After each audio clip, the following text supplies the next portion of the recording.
উপর গোসল ফরজ হয়ে গিয়েছে, তাই সে গোসল করতে গেছেন, পানি নিয়ে দাঁড়িয়েও গেছেন।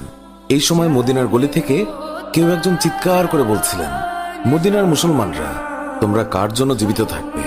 তোমাদের প্রিয় নবীকে কাফের মুশরিকরা শহীদ করে দিয়েছে।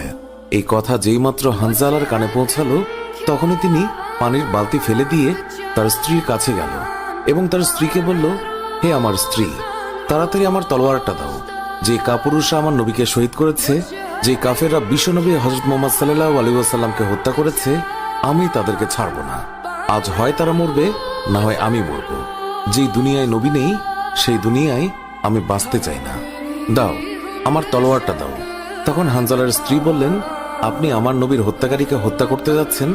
যান, আমি বাধা দেব না, আমার বাধা দেওয়ার অধিকার নেই।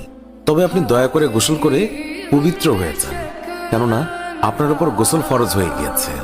এছাড়াও আপনি যদি উহুদের ময়দানে শহীদ হয়েও যান, আমি কোনো দুঃখ করব না।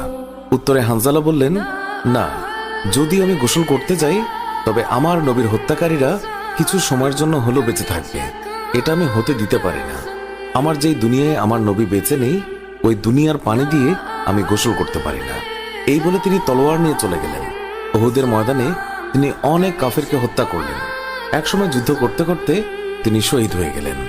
যুদ্ধ শেষ হয়ে গেলে আল্লাহ রাসূল সাহাবীদেরকে বললেন, হে আমার সাহাবীরা, তোমরা যাও, গিয়ে দেখো আমার যে সকল সাহাবায়ে কেরাম শহীদ হয়েছে তাদের লাশ সংগ্রহ করো এবং তাদেরকে গোসলবিহীন দাফনের ব্যবস্থা করো। সকল শহীদের লাশ এনে এক জায়গায় রাখা হচ্ছে। নবীজি গুনে দেখলেন ৬৮টি লাশ রয়েছে, ২টি লাশ নেই।